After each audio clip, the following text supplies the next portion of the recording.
Last one, Lori Bourne. I've been watching the Showtime Comedy Store documentary, and it's been absolutely amazing. I noticed that Nate was interviewed briefly in the very last episode.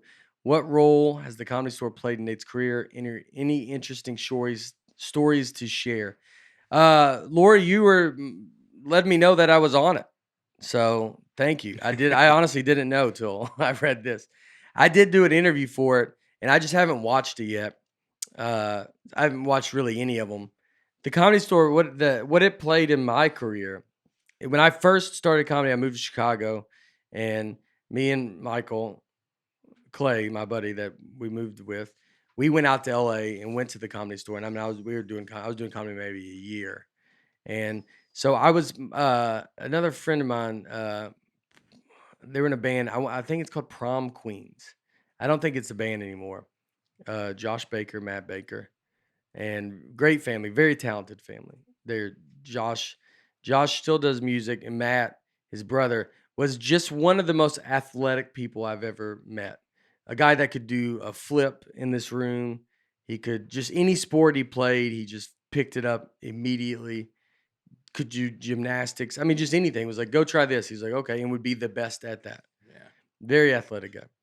But so we go the prom. My buddy Josh is in that band, the Prom Queen. So we go out there. I mean, we're 24 maybe, and we go to the Comedy Store. He was the guy. Joe Rogan was a fan of that podcast. I mean, not the podcast of that band. So we went to the band did a show that night. We went to a Joe Rogan introduced them. I ended up talking to Joe Rogan a lot about just comedy. That was a year into comedy, so I don't even really know what to talk to. But Joe Rogan was super nice. Talked to me about comedy. All just would tell me, yeah, I don't know, just a great dude. And then we go to the Comedy Store. He's like, "Come watch me at the Comedy Store." So we went to the Comedy Store and we went and watched him. We sat in the front, watched him. It was great. And then we got done. And then I went to, we were in the back talking. And I was like, I was trying to do, he was like, "Are you going to go up here?" And I was like, "Well, I was going to try to, but at the open mic there at the time, I don't know if you do it now, but at the time you had to sign up the Monday before. You waited in line on Monday to sign up for the next week. So I wasn't going to be in town the next week. And then he called and said, Rogan just said, "Hey, let this kid go up." And so I got to go up. I got to go up on stage. It was I mean, honestly, maybe the first comedy club I performed at. Wow. Truthfully, now that I think of it, I've never said that. I thought it was Zany's Chicago, but it probably was the Comedy Store because I wouldn't have been back here. I wouldn't have done Zany's. I would have just been doing bars in Chicago. It's either Zany's Chicago or that was the first club weekend. No, it was the Comedy Store. Wow. It was probably the first comedy club I ever went up. I never thought That's about that. cool. I definitely didn't say that in the interview because I did not think about it. And so they introduced me. It was an open mic. No one's in there at the time. And I remember they introduced me and they said, "Here's this next guy is like Joe Rogan's best friend."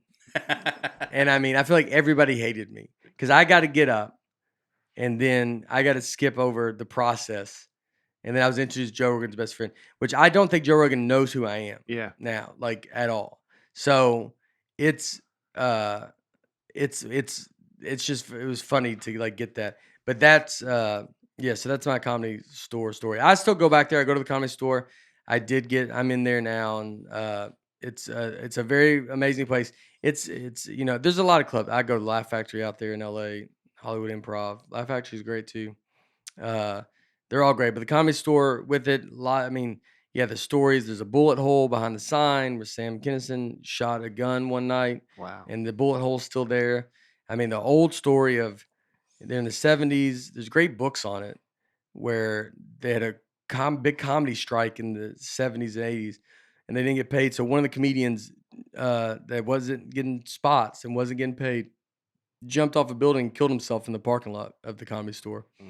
And that it got real, obviously very dark over comedy. This guy killed himself. It's like during a show, like they just did it and jumped and,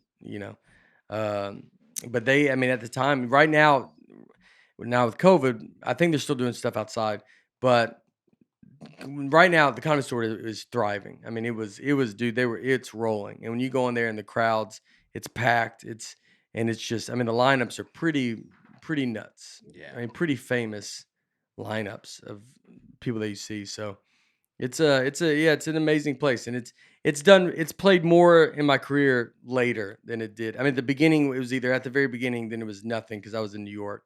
All my stories are New York stories, and then it played it later in my life. But yeah, all right, well, yeah, That's cool. great Comedy Store documentary on Showtime. So everybody check that out.